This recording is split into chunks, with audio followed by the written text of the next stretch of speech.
Instead of looking through the dust cloud of what could happen, let's pretend it's a year from now and we're looking backwards.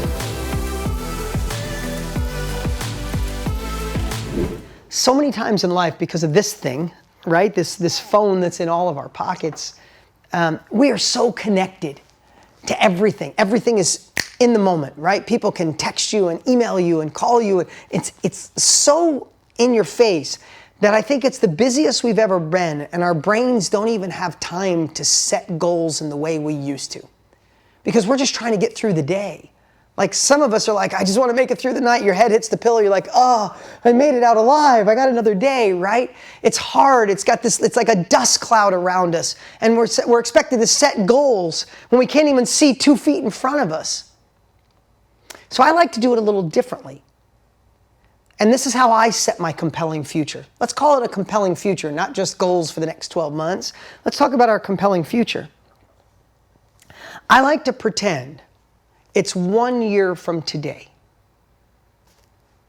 And instead of us looking through the dust cloud, stay with me a minute. I know this might sound a little hokey, but instead of looking through the dust cloud of what could happen, let's pretend it's a year from now and we're looking backwards. And let's pretend it was the best year of your life. What would have to happen in your life for it to be the best year of your life? In your career or your income or your business or your relationships or love or health or joy. And I don't want you to, your brain's going to go, oh, I would love for this to happen. No, no, no. I want you to trick your brain. I want you to focus it and live it, positive focus, as if it already happened. Take a moment and really visualize. Wow, my coaching business is launched. I'm coaching 100 different people. 100 different people are giving me $1,000 each. I coach them monthly and I'm transforming their lives. I get to help them through that trouble that I figured out in my life. They send me thank you cards.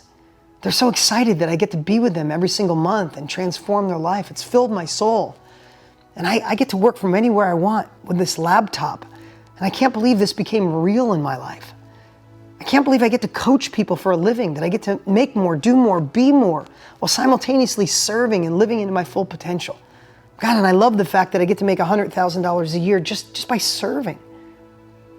That's different than saying, I hope to make $100,000 a year, right? So I'm not trying to oversimplify this, but I want to tell you, this has been one of the biggest game changers in my life, is when I can project myself a year from now and I'm looking back, right? Our relationship has our intimacy back.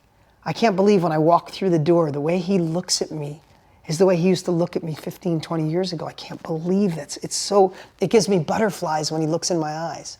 It makes me feel like the man I used to be when my wife looks at me and I know she knows I have her back. I have her back in a way that I haven't had her back in so long. And she deserved that. She's come alive. I see the fire in her eyes. God, it feels so amazing. And you just write this down. When it comes to your health, I can't believe I look in the mirror. There's me. There she is. God, I love the way you look. You're at the ideal weight you want to be. Not someone else's weight, your ideal weight. This is different than writing down 100 grand a year, get in the best shape ever, make more money, buy the house. Everybody does that, and all of them fall. What I want to share with you is we have the opportunity to pretend it's a year from now and we're looking backwards. Yeah, I wrote the book. You could even, Sue, you said my book is written. Great, your book is done. Take it one step further. My book is done, and there's people all over the world with my book in their hands. And they're reading it, and they're on chapter 6, and they get that story I never told anybody except what I wrote in this book. And God, it feels good when they hit me up on social media and tell me about chapter 6. The more we visualize, the more we have a positive focus on it, the more it's not just this dream, it's our reality that we just haven't got to yet. When we can see it in our head, eventually we can hold it and see it because it's real. So I'd love for you to shift this whole goals process thing and turn it into a compelling future and put yourself in that spot You could sit and say, God, I haven't laughed. Again, hear me on this. I know this might sound subtle and some of you are probably like, get to the point, Dean. Here's the point. You could say, I can't wait to laugh and smile more in the next 12 months. Or you could close your eyes and go, oh, I laugh so goddamn much now, it's ridiculous. People think there's something wrong with me, I smile so much. Oh my God, when people, I'm so full of joy, I'm so full of abundance, I feel so connected to other people. I love living in my full potential, but I love that I smile more than I ever have. People think I'm up to something, I'm smiling so much. That's different than saying, I'm gonna smile more. Put yourself in this spot of saying, it's the best year of my life and I smile so damn much, people think I'm up to something. When you start visualizing that, you start crafting what that means to you, and that's where you get your goals. You start visualizing the best year of your life with your career and your income, or your health and your relationships and your joy. Allow yourself to think, allow yourself to be there, see it crystal clear. And that's how you craft a compelling future. Because when you know where you are, the next piece is, where do you want to go? That's how we attach an emotion. That's how we get to see it. And as you visualize it, write it down. That's where goals really come from. And you don't feel like it's just the predictive model. I want to be healthier. I want to be happier. I want to have more joy. I want more love. And I'd like more money. Yay, you and everybody else. That everybody else, after a month, those things go away. And then there's one thing I want to share with you. Once you craft these,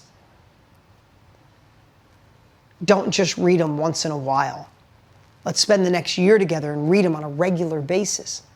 The biggest sales job in the history of the world we have to do is sell ourselves that we deserve this. And we can take the steps to do it. And don't allow ourselves to fall into old habits and old routines.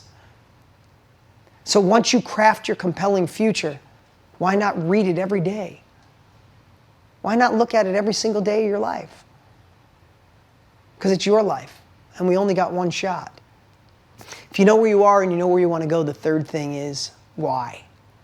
If you guys know my journey, but you know this story, this is an exercise I've been doing for 20 years of my life. Why? Why are you here? Why do you want to go from where you are to where you want to be? Why do you want to empower your girls, work from home, live into your full potential? Why? You see, we all think we want what we know.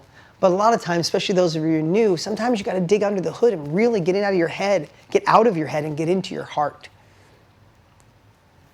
And when you attach that emotion to the why, oh my God, that's the secret. The secret of this whole thing is stay engaged, learn from people who've already been there. Stay engaged, take uncomfortable action, and lead with your heart. Get out of that logical mindset. It's not logical that you could be happy every day. It's not logical that a broke kid from upstate New York with 9 marriages and dyslexia and no college could have more success than I could ever imagine possible. It's not logical. Get out of your logical head. Get into your heart. Your heart can accomplish anything. Model those that have already been there. Stay connected and let your heart be your driver, not your thoughts.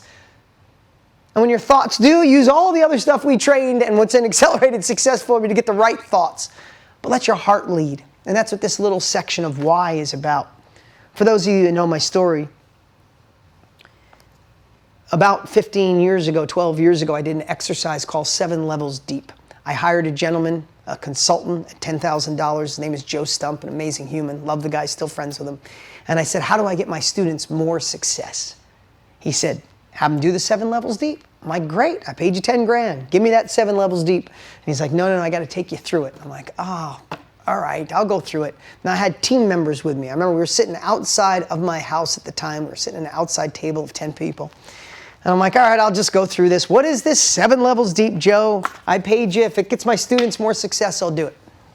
He's like, we're going to find your why. I'm like, oh, it's about purpose. Yeah, I've done exercises about purpose and why. No, I've never done anything like this. This is the simplest way to get into your heart. Holy shit. Changed my life forever. I remember this day like it was yesterday, especially when I cried, ugly cried in front of my team members for the first time. But he said to me, he started with, I could say to you, why are you here today? Why'd you join up? Why'd you come today? right? There could be a lot of reasons. I want to make more money, want to launch my business, want to be happier, want more joy, right? You could put in the chat if you want, but why are you here, right? He said to me, why'd you pay me 10 grand? We ended up doing a barter, but originally it was 10,000 bucks. And I said, I remember, popped out of my head, I said, I want my students to have more success. He's like, oh, that's really noble, Dean. So I asked you why you hired me. You said students, more success. Great. So the 7 levels deep is asking the same question with the previous answer. Not to give it away, but that's really it. So he said to me, why is it important for you, for your students to have more success? I remember being in my head, and I gave some kind of noble answer. It's like, hey, people deserve more. I see the path, but a lot of them give up on themselves. So I want to help them leave a legacy. He's like, oh, that's great. I asked why you paid me. It said you want your students to have more success. The next one was, you want them, they deserve more. They could see it. You want to help them. So why is that important to you? And I remember I said something that was in my head, something about a sustainable business and making people in this industry step up or step out. I had all this stuff I was saying that was out of my head. But when I got to the 5th question, changed. I could physically feel my answer change. He asked with the previous answer, well, why this? And I remember saying, I remember feeling literally like a dunk in my heart. And my physiology changed, and I got a little emotional. And I said, I never want to go backwards. I never said that out loud before. What the hell did that mean? He asked me why I hired him when he started, and now I'm telling him because I never want to go backwards. What the hell is that? And I started thinking and getting emotional of, I didn't like being broke as a kid. I didn't like to go to school with not having lunch money and tell my friends I wasn't hungry when I was like 90 pounds, right? I'm not hungry. It's like, no, I just didn't have lunch money today. Or my dad gave me pennies one time, 99 pennies. Lunch was $1 back then. I was not going to pull out 99 pennies or 80 pennies and a couple nickels and pay for lunch. Hell no, I'm just going to pretend I'm not hungry.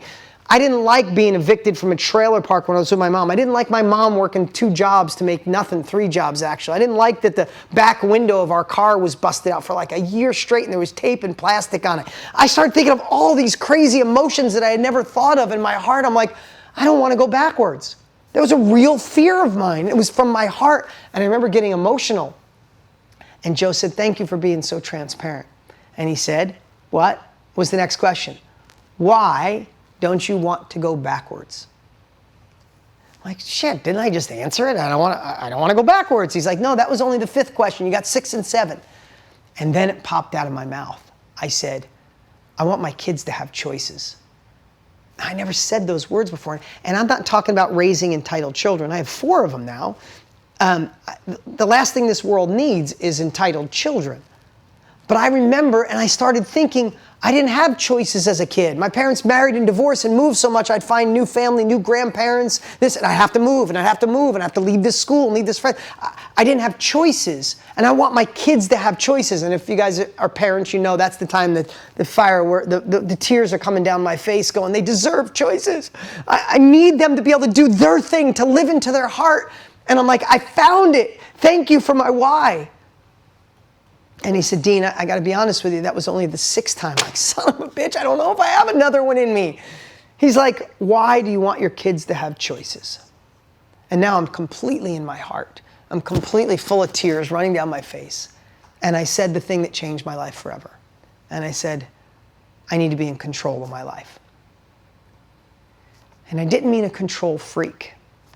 What came flashing into my heart and why I had lots of tears coming out is because my parents were married 9 times. They did move 20 times, and I was never in control. I'd get new stepbrothers and a stepdad and a step-grandfather. Leo Rizzo was the greatest stepdad in the world. He took me fishing and hunting, and he let me drive his car when I was 12 years old. He was such a sweet man to me. I'd come home every day from school. He'd be waiting for me, and he'd cook for me. And I came home one day, and it's over. My mom and Lenny broke up, so I don't have my stepdad, my step-grandpa anymore, and my stepbrother and sister. And then I moved in with my dad, and I had new stepbrothers and sisters, and they were cool, and I went to school with them, and I came home one day, and that was gone. And then this was gone, and this was gone, and all of this came flashing in my head. And I realized in that moment why I've worked so hard my whole life, why I take an underdog and I keep moving forward, why I figured out what I wanted and I didn't stop. I persisted until I succeeded. Why, when people told me I was crazy, I kept moving forward, because I found my why in that moment. I need to be in control of my time. I need to be in control of my calendar. Guys, success is different for all of us. I know that. But you know what success means to me that I would die for? Is every day I take my children to school. Every day. Every day, I get my older kids every other week. Every week when they're with me, I pick them up from school. Every time. There's nothing at 3 o'clock that'd stop me from not picking up my kids. Nothing. No one. No one's ever going to tell me, sorry, it's not on your calendar, you're going to have to stay at the office today. Screw you. I will do whatever it takes, make the money I need and be in control. I'm going to pick up my kids. I catch for my daughter. She's a softball pitcher. I catch for her twice a week. It is so hard to fit in, juggling 2 companies, 4 kids, wife. It's so hard. But no one's going to tell me I can't. No one's going to tell me I have to raise my children in a way they think. No one's going to tell me I can't wear a gray t-shirt every day of my life, no matter where I go. I know that sounds silly, but it meant something to me. I need to be in control of my calendar, control of my decisions, not a boss, not someone else, me.